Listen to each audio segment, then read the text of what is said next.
तो आज हम श्री ईशोपनिषद के श्लोक संख्या 6 को पढ़ रहे हैं और उसको समझने की कोशिश कर रहे हैं।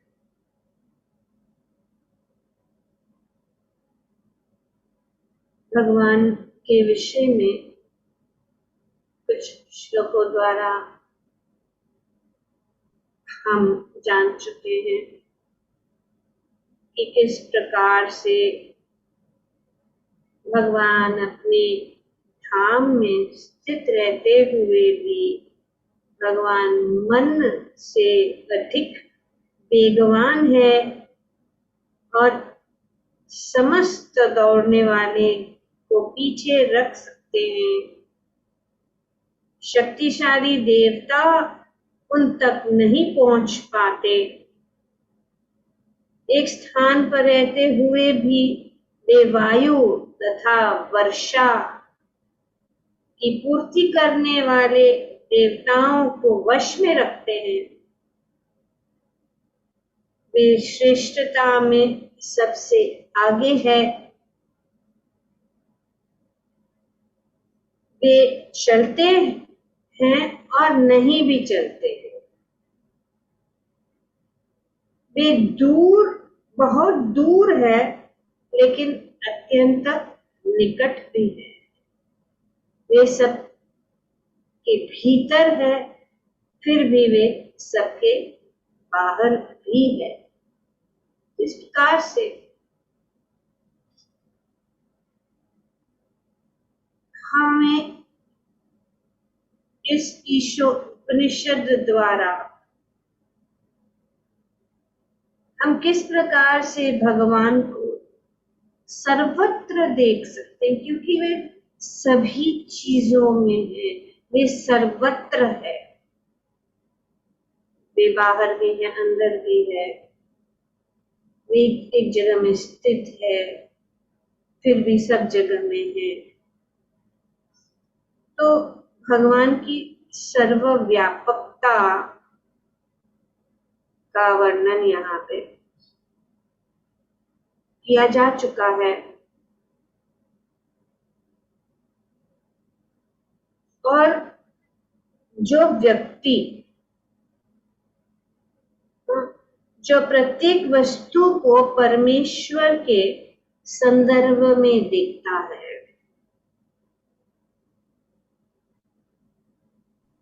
जिसको ये जानकारी है, क्योंकि ये ज्ञान नहीं है, जैसे कि बताया गया है कि देवताओं को भी भगवान तक नहीं पहुंच सकते हैं,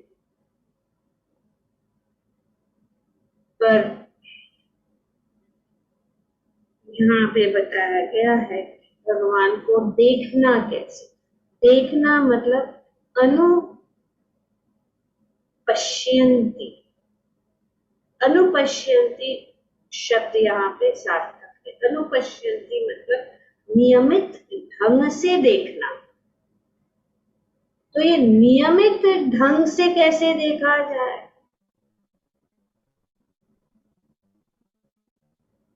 जो इस श्लोक में स्पष्ट बताया गया है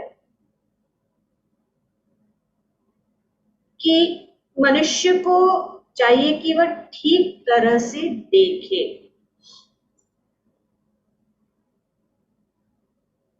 इसका अर्थ यह है हुआ कि वह पूर्ववर्ती आचार्यों का अनुसरण करे, जो प्रामाणिक शिक्षक है।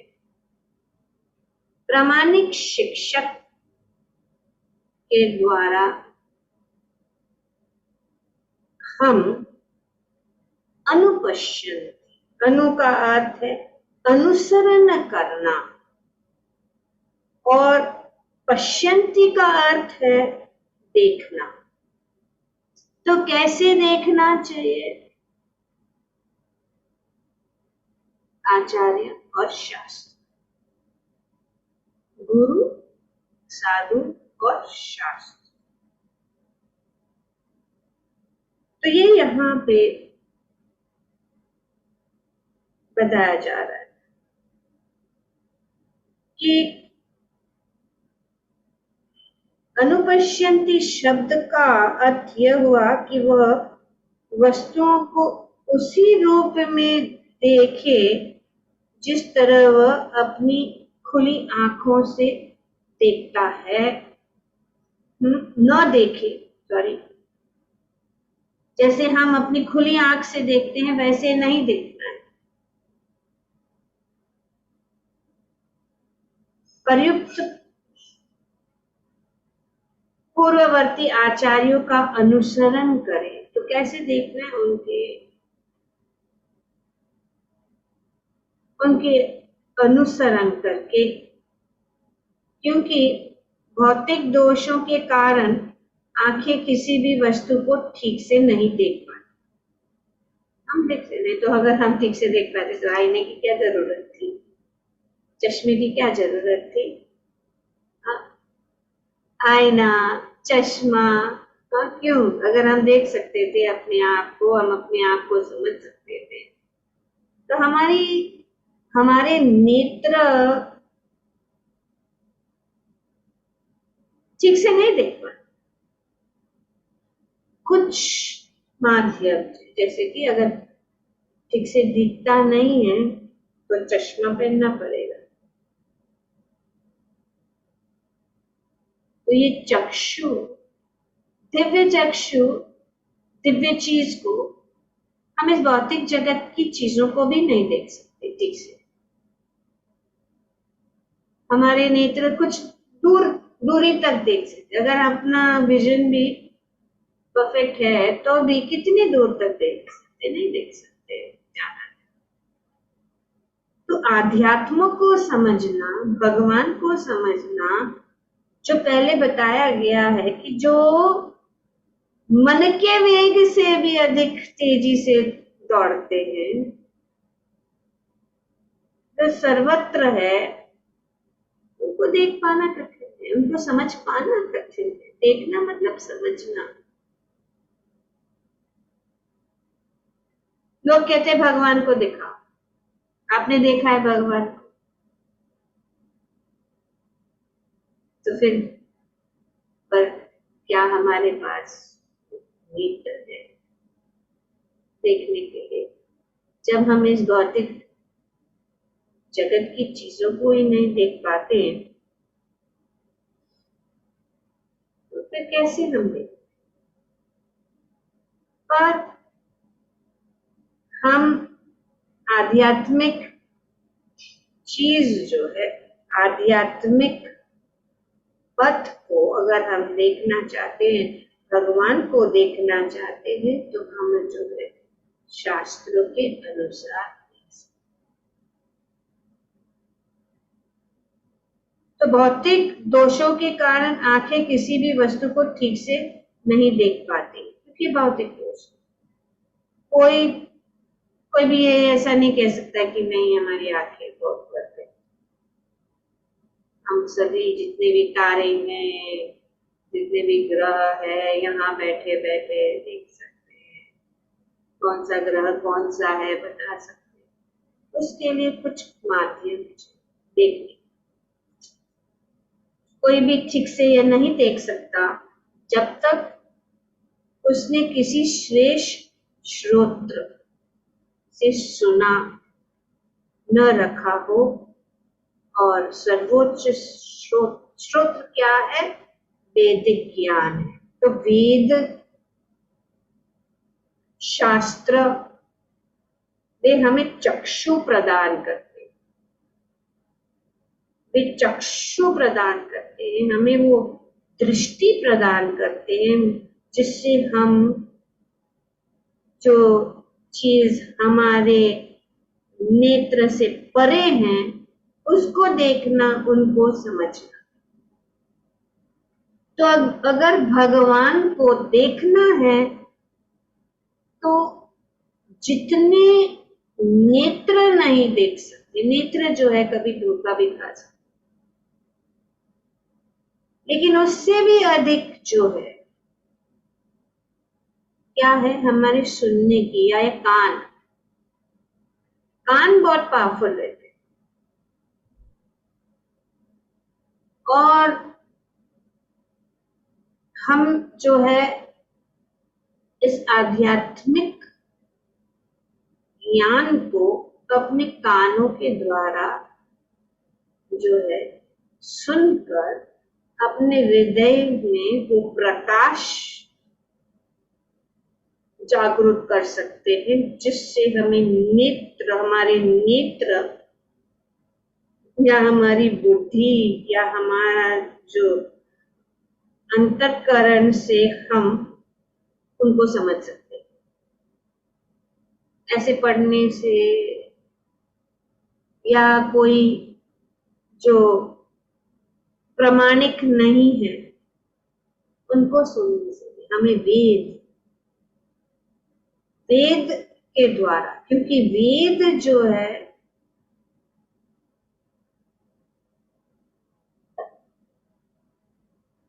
भगवान के द्वारा पुस्तक, वैदिक साहित्य गुरु शिष्य परंपरा द्वारा भगवान ने वेद पहले किसको दिया? ब्रह्मा जी। इसके लिए उनके 4 मुख है, 4 वेद है। ब्रह्मा जी को ये वैदिक ज्ञान भगवान स्वयं ने प्रदान किया। फिर ब्रह्मा जी ने नारद, और नारद से व्यास, और व्यास से उनके अनेक शिष्य द्वारा ये ज्ञान जो चलता आ रहा है, वेद इसको कहते हैं गुरु परंपरा।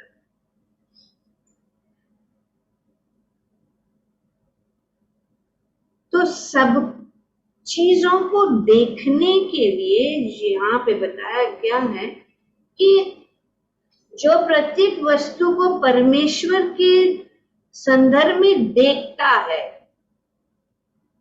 जो समस्त जीवों को उनके अंश रूप में देखता है, तथा जो परमेश्वर को प्रत्येक वस्तु के भीतर देखता है, तो ये देखना कैसे संभव हो सकता है? तो ये राइट पर्सपेक्टिव में देखना, सही ढंग से देखना, वह कभी भी किसी वस्तु या जीव से घृणा नहीं करता। तो ये देखना जो है हम कैसे सीखें? आध्यात्मिक ज्ञान, भौतिक ज्ञान से हम ये नहीं। कहां से मिलेगा ये सब भौतिक ज्ञान जो प्रत्येक वस्तु को परमेश्वर से कैसे संबंधित है? भगवान कौन है? भगवान की कितनी शक्तियां हैं? उनकी अचिंत्य शक्तियां हैं। ये सब ज्ञान हमें मिलता है ताकि हमारे पास वो दृष्टि हो। और जब तक वो दृष्टि नहीं होती और हम ये नहीं समझ पाते, तब तक हम शांति प्राप्त नहीं कर पाएंगे। राग और द्वेष और घृणा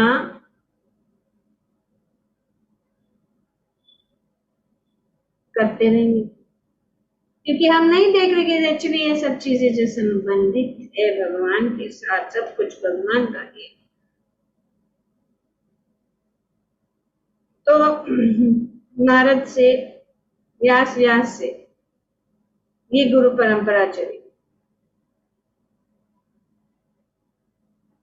पहले तो ये ज्ञान जो है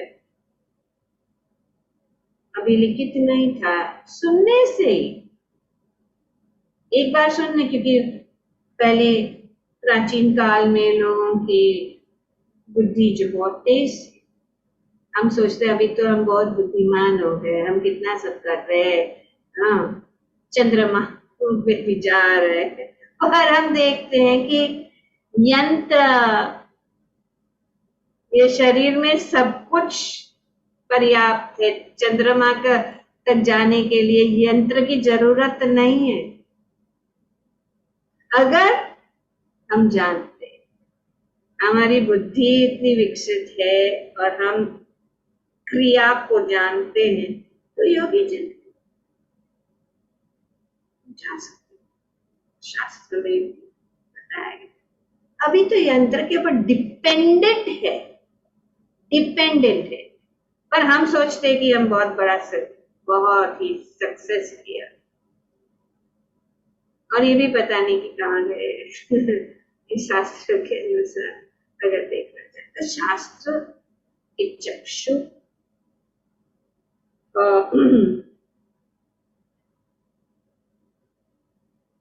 और दूसरी बात यह है कि इस समय शास्त्रों की अनेक टीकाएं उपलब्ध हैं, किंतु उनमें से अधिकांश श्रील व्यासदेव के प्रारंभ होने वाली गुरु शिष्य परंपरा में नहीं है, तो ये बहुत जरूरी है।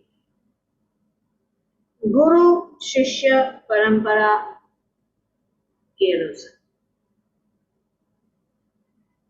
होना चाहिए। जैसे कि ज्ञान तो सब जगह मिलता है कि नहीं, पर जब हम आध्यात्मिक ज्ञान पाना चाहते हैं तो क्यों इंस्टीट्यूट में जाते हैं, क्यों भाजी वाला चमार कोई आजू बाजू विशेष ज्ञान नहीं प्राप्त, क्यों नहीं करते, प्रमाणिक नहीं है। कौन सर्टिफाई करता है, क्या प्रमाण है? तो इसीलिए परंपरा का मतलब ये है कि जो ज्ञान भगवान से आया है वही ज्ञान गुरु शिष्य परंपरा के द्वारा हम तक पहुंचाया जा रहा है, उसमें कोई बदलाव नहीं होना चाहिए, कोई भी उसकी। जो व्यासदेव ने जिस प्रकार से यहाँ पे स्पष्ट रूप से व्यासदेव के प्रारंभ में जैसे उन्होंने ज्ञान, उसमें कोई बदलाव नहीं होना चाहिए। अगर बदलाव है मतलब मिलावट हो गया तो फिर वो प्रामाणिक नहीं है, और आजकल भी हो रहा है। ज्यादा शिष्य प्राप्त करने के लिए, ज्यादा पॉपुलर होने के लिए वाटर डाउन फिलॉसफी बताया जा रहा है, लोग सोच रहे मॉरल प्लेटफॉर्म, लेकिन ये तो मॉरल प्लेटफॉर्म मेंटल प्लेटफॉर्म पे है, आत्मा के स्तर का किधर है, और मन तो भौतिक है, आध्यात्मिक नहीं है, और मन ही सबसे बड़ा शत्रु है हमारा। तो ये टीकाएं जो होती है ये गुरु शिष्य परंपरा में नहीं है, जिन्होंने पहले पहले वैदिक ज्ञान का संकलन किया। श्री व्यासदेव की अंतिम परम पूर्ण तथा भव्यकृत श्रीमद् भागवत है, जो वेदांत सूत्र का सहज भाष्य है। Is a natural commentary on the Vedanta Sutra, Shrimad Bhagavat. Shrimad Bhagavat पुराण जो है, श्री व्यासदेव ने अपनी परिपक्व अवस्था में उन्होंने सभी वैदिक शास्त्र की रचना करने के बाद उन्होंने अपनी मैच्योरिटी में श्रीमद् भागवत की रचना की। किसके आदेश अनुसार? श्री नारद मुनि के आदेश, क्योंकि श्री व्यासदेव के गुरु कौन है? नारद मुनि, वे हम सब जानते हैं। तो इसीलिए अगर हमें वो दृष्टि चाहिए तो यहाँ पे शीशम उपनिषद हमें के शब्द बहुत ही अनुपश्यंती शब्द बहुत महत्वपूर्ण है, जो श्री प्रभुपाद जी यहाँ पे अपने तात्पर्य में वर्णन करते हैं। और ये श्रीमद् भागवतम अत्यंत महत्वपूर्ण शास्त्र है, और ऐसे ही कोई भी टीका जो भगवत गीता या श्रीमद् भागवतम के सिद्धांतों के विपरीत है तो वेद है। उपनिषदों, वेदांत सूत्र, वेदों, भगवत गीता तथा श्रीमद् भागवतम के माध्यम पूर्ण साम्य है, और किसी को वेदों के संबंध में जब तक किसी भी निर्णय तक पहुंचने का प्रयास नहीं करना चाहिए, जब तक उसे व्यासदेव की गुरु शिष्य परंपरा से के सदस्यों के आदेश से प्राप्त हो जाए, जो भगवान तथा उनकी विभिन्न शक्तियों पर विश्वास करते हैं, जैसे कि श्री ईशोपनिषद में व्याख्या हुई है। तो हर एक वेद, चाहे वो हर एक तो शास्त्र हैं, चाहे वे वेद है, पुराण है, उपनिषद है, किसी भी शास्त्र को, अभी हम लोग कितने आगे बढ़ चुके हैं, लेकिन हम लोग श्रीमद् भागवतम पढ़ रहे, हम लोग भगवत गीता पढ़ रहे हैं, हम ईशोपनिषद पढ़ रहे, हम भक्ति रासामृत सिंधु पढ़ रहे, हम रामायण पढ़ रहे, हम सब कुछ इतने सालों से पढ़ते आ रहे हैं। तो हम देखते हैं कि इसमें सब समान है। और ये श्लोक जो है, वही श्लोक भगवत गीता में भी हम पाते हैं।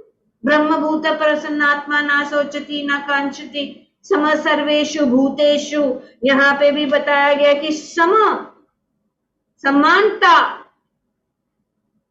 सर्वभूतेषु यस्तु सर्वाणि भूतानि। कोई जो है डिस्पैरिटी नहीं है, सब एक है। यहाँ पे प्रभा जी साम्य है, पूर्ण साम्य है ये सारे शास्त्र, और वो एक ही बात को उनका क्या है। हर शास्त्र, जितने भी शास्त्र है, कोई भी शास्त्र लो, उसमें एक ही चीज है कि भगवान श्री कृष्ण ही परम है और उनकी ही पूजा करनी चाहिए।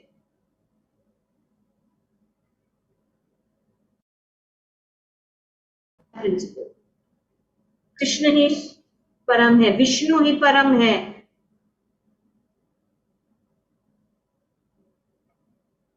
और उनकी पूजा करनी चाहिए। शास्त्र, सभी शास्त्र कहते हैं, चाहे वो रामायण है, महाभारत है, चाहे वो वेद, चार वेद है, या चाहे वो अनेक अनेक चीजें बताई गई है। तो इस प्रकार से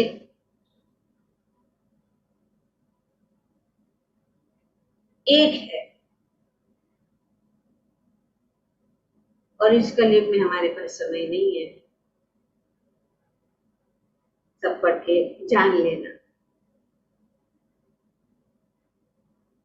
भगवान है सर्वस्य चाहम हृदि सन्निविष्टो मतस्मृतिर्याम ज्ञानम अभुवनम च वेदेश्च सर्वैर अहमेव वेद्यो वेदांत कृत वेद वेदे।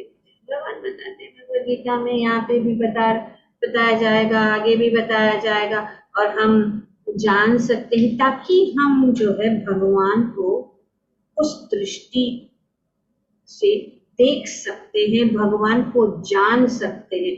और ये सब शास्त्र जो है, और खास करके भगवत गीता, हम जानते हैं कि कोई मनुष्य लिखित नहीं, अपुरुषय है, स्वयं भगवान से मुखारविंद से निकली हुई वाणी है।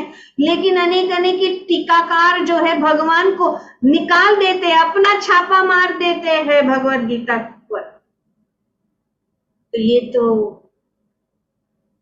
इसको कहते हैं, कैसे यहाँ पे बताया गया कि जो लोग एक रूपता या मित्रता के भाव का अतिक्रमण करके उत्तम अधिकारी का अनुसरण तो करते हैं, किंतु देहात्म बुद्धि के स्तर पर आचरण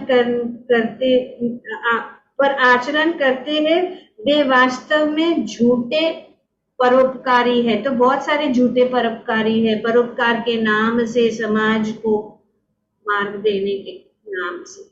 ठीक है, और कुछ करना है करो, लेकिन भगवत गीता का तो मरोड़ कर, शास्त्र को मरोड़ कर स्वार्थ निजी स्वार्थ के कारण। तो इस प्रकार से यहाँ पे वर्णन किया गया है कि अनुपश्यन्ते, और जब हम ऐसे करते हैं तो वो महाभागवत,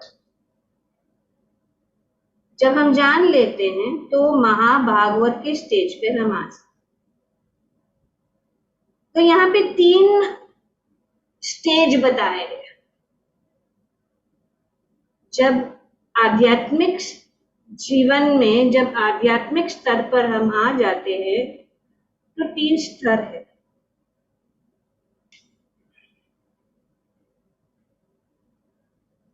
तो यह महाभागवत अर्थात ऐसे महापुरुष का विवरण है जो हर वस्तु को पूर्ण पुरुषोत्तम भगवान के संदर्भ में देखता है।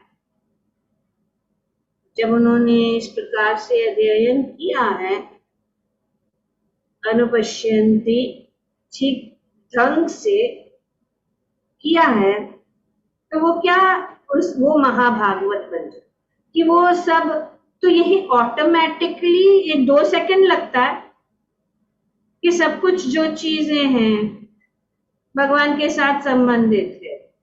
अब हम ये जान सकते हैं, और अगर हम भगवान को मानते हैं और भगवान के भक्त हैं तो हम किसी भी चीज से घृणा नहीं करेंगे, या हम जो है भेदभाव नहीं रखेंगे। यहाँ तक कि महाभागवत एक कुत्ता और एक ब्राह्मण के बीच में भी कोई भेद नहीं देखता। वो सब प्राणियों को समान रूप से, ब्रह्मभूत प्रसन्नात्मा न सोचती न कांक्षति सम सर्वेषु भूतेषु, सबको समान रूप से देखता है, क्योंकि वो जानता है कि सब कुछ तो भगवान के साथ संबंधित है। तो इसीलिए वो महाभागवत भगवान के संदर्भ, सब कुछ जो है, सब वस्तु, हर वस्तु को पूर्ण पुरुषोत्तम भगवान के संदर्भ में देखता है। परमेश्वर की उपस्थिति की अनुभूति की 3 अवस्थाएं। अभी परमेश्वर की क्या है, उपस्थिति की अनुभूति 3 अवस्थाएं। जैसे कि हम ग्रेजुएट बन जाते हैं तो पहले प्राइमरी और सेकेंडरी से, प्राइमरी क्लास से सेकेंडरी में ऐसे ग्रेजुएट हो जाते हैं। तो इसी प्रकार से आध्यात्मिक ये जो परमेश्वर की उपस्थिति की अनुभूति की 3 अवस्थाएं। ये पहला है कनिष्ठ अधिकारी। कनिष्ठ अधिकारी अनुभूति की निम्नतम अवस्था में होता है, ये निम्नतम फर्स्ट स्टेज। वह अपनी धार्मिक अवस्था के अनुसार किसी पूजा स्थल तथा मंदिर, गिरजाघर या मस्जिद में जाता है और वहां पर शास्त्र के आदेश अनुसार पूजा करता है। तो ये शास्त्र के अनुसार है, वो धार्मिक है, वो मंदिर जाता है या गिरजाघर जाता है या मस्जिद जाता है और शास्त्र के अनुसार वो पूजा करता है। तो ये पहला स्तर। और क्योंकि वो शास्त्रों के अनुसार वो, पर उसका स्टेज ऐसा है कि ऐसी अवस्था के भगवान को पूजा स्थल पर ही उपस्थित मानता है। फर्स्ट स्टेज है ना, जो पूजा स्थल पे ही है उपस्थित, और कहीं नहीं है, और किसी चीज के साथ उसका कोई संबंध नहीं है। वे क्या मानता है, इसे पूजा स्थल पर ही उपस्थित है, अन्यत्र नहीं है। वे न तो यह निश्चित कर पाते हैं कि भक्ति में कौन किस स्थिति पर है, न ही वो यह बता सकते हैं कि किसे भगवान का साक्षात्कार हो चुका है। वो समझ नहीं पाता। उसका कोई किसी से दूसरे जो भक्त हैं वो नहीं पहचान सकता कि कौन कौन से स्तर पे, वो सबको एक ऐसा ही जानता ही नहीं, ऐसे ही करता है। ऐसा भक्त साधारण नियमों का पालन करते हैं और कभी कभी परस्पर लड़ झगड़ते भी पड़ते हैं कि अमुक प्रकार की भक्ति दूसरे से श्रेष्ठ है, और फिर उनका झगड़ा होता है कि ये अनेक प्रकार की भक्ति इससे श्रेष्ठ है, ये इससे श्रेष्ठ है, ये सब ऐसा होता है झगड़ा भी कर, क्योंकि वे उन लेवल पे नहीं, वे सिर्फ भगवान को मंदिर में ही देखते, वे सर्वत्र नहीं देख पाते। भगवान का हाथ सब चीजों में नहीं देख सकते कि सब जो है आत्मा के स्तर, क्योंकि भौतिक स्तर पर हम सब अलग हैं, लेकिन आध्यात्मिक स्तर पर हम सब एक हैं, क्योंकि हम सब आत्मा हैं।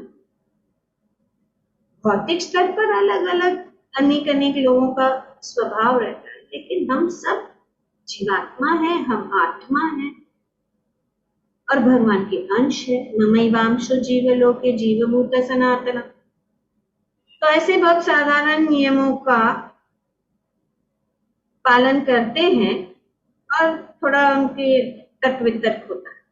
वास्तव में ये कनिष्ठ अधिकारी भौतिकतावादी भक्त हैं, तो भौतिकतावादी जो आध्यात्मिक स्तर तक पहुंचने के लिए भौतिक सीमा को लांघने मात्र का प्रयत्न कर रहा है, तो वो प्रयत्न कर रहा है। अभी भी वो जो है उनका लगाव भौतिक चीजों से भी है, लेकिन आध्यात्मिक चीज में भी वो इंटरेस्ट हो जाता है। लेकिन जैसे जैसे वो आगे बढ़ता है तो वो दूसरे श्रेणी, उन्हें साक्षात्कार की दूसरी अवस्था प्राप्त हो चुकी है, वे मध्यम अधिकारी कहलाते। मध्यम।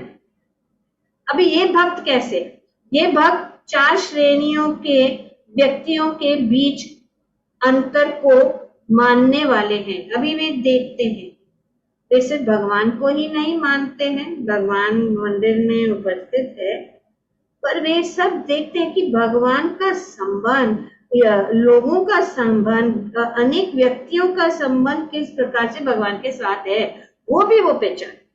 पहला, वो परमेश्वर को मानता है। दूसरा है वो भगवत भक्तों को भी मानता है। पहला श्रेणी क्या करता है, सिर्फ परमेश्वर को मंदिर में मानता है, लेकिन भक्तों को नहीं मानता। तो ये दूसरी बात। वे अबोध जन जिन्हें भगवान का कोई ज्ञान नहीं है। और चौथा है नास्तिक, जो भगवान पर श्रद्धा नहीं रखता और भक्ति करने वाले से घृणा करता। तो मध्यम अधिकारी का ये 4 चीजें हैं। वह भगवान को प्रेम के पात्र मानकर उनकी पूजा करता है। दूसरा है कि भक्ति करने वालों से मैत्री स्थापित करता है, तो वो भगवान को मानता है और भक्तों से मैत्री करता है, मतलब भक्तों का संग करता है, भक्तों के संग में रहना चाहता है, वो भक्तों के संग। तीसरा है कि वह अबोधों के हृदय में शुद्ध भगवत प्रेम को जागने का प्रयास करता है। तो वो क्या करता है, वो जो लोग नहीं मानते हैं उनको वो जो है उनके हृदय में भगवत प्रेम जागृत करने की कोशिश करता है। ये मध्यम अधिकारी। तो ये मध्यम अधिकारी। और दूसरा, चौथा जो श्रेणी है जो अनास्तिक है, वो उनसे ज्यादा जो है उनसे जो संपर्क में नहीं करता, किंतु वो उन नास्तिकों के पास नहीं जाता जो भगवान के नाम से ही घृणा करते। तो ये 10 अपराधों में से अश्रद्धालु व्यक्ति को भगवत नाम का प्रचार करना विवर्जित है, नहीं जाना चाहिए, क्योंकि फिर वो अपराध हो जाएगा, तो इसीलिए उनसे दूर। पर ये 3 तो क्या करता है, भगवान को मानता है, वो भगवत भक्तों के साथ मैत्री करता है, वो दूसरों को भी भगवत प्रेम, दूसरों में जो नहीं जानते भगवान के विषय में, वो प्रचार करता है। तो एक प्रकार से वो प्रचारक है। तो प्रचारक जो है, उत्तम अधिकारी प्रचारक नहीं बन सकता, क्योंकि वो वो उत्तम अधिकारी क्या है, सबको समान रूप से दिखता है। लेकिन एक अधिकारी वो क्या है, अपने पद से नीचे आ जाता है, मध्यम अधिकारी। तो ये प्रीचर कम्स फ्रॉम द उत्तम अधिकारी टू मध्यम, ताकि वो देख सकता है कि ये इसको भक्ति की जरूरत है, इनसे मैत्री करता है, भगवान की पूजा करता है। इस प्रकार से मध्यम अधिकारी के ऊपर उत्तम अधिकारी है, जो प्रत्येक वस्तु को परमेश्वर से संबंधित देखता है। ऐसा भक्त नास्तिक तथा आस्तिक में भेदभाव नहीं करता, तो ये उत्तम है।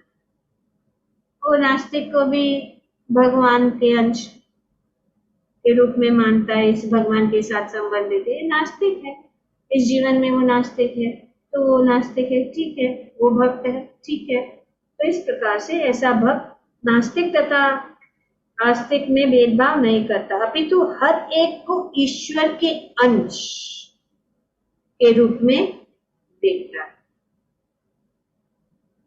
वो जानता है कि एक विद्वान ब्राह्मण तथा गली के कुत्ते में कोई बड़ा अंतर नहीं होता, वो एक सब समान देखता है, क्योंकि दोनों ही भगवान के अंश है। यद्यपि वे अपने विगत जन्मों में भिन्न भिन्न कर्मों के अनुसार भिन्न भिन्न देह धारण करते हैं। उत्तम अधिकार, तो ये सबको समान रूप से, पर ये भौतिकवादी समानता और आध्यात्मवादी समानता में बहुत अंतर है। आजकल सब लोग बोलते हैं everybody is equal, equal right, everybody is equal, everybody is same. ऐसा नहीं होता, ऐसे स्वयं तो नहीं है,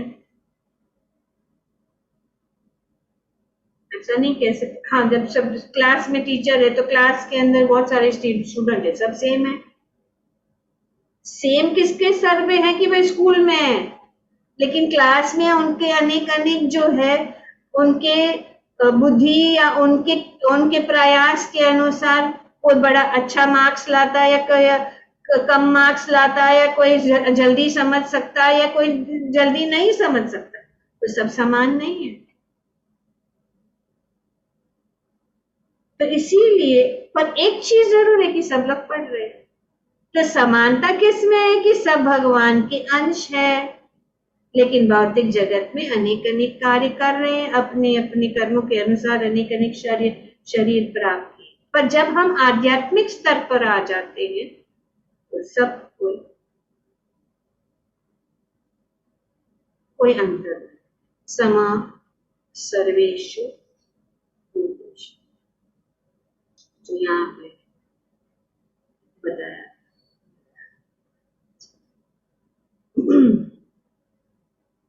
तो आज के श्लोक में बताया गया कि जो प्रत्येक वस्तु को परमेश्वर के संदर्भ में देखता है, जो समस्त जीवों को अपने अंश रूप में देखता है, तथा जो परमेश्वर को प्रत्येक वस्तु के भीतर देखता है, वह कभी भी किसी वस्तु या जीव से घृणा नहीं करता। इस प्रकार से भगवान को सर्वत्र देख सकते हैं, शांति को प्राप्त कर सकते हैं। Thank you very much. Any question?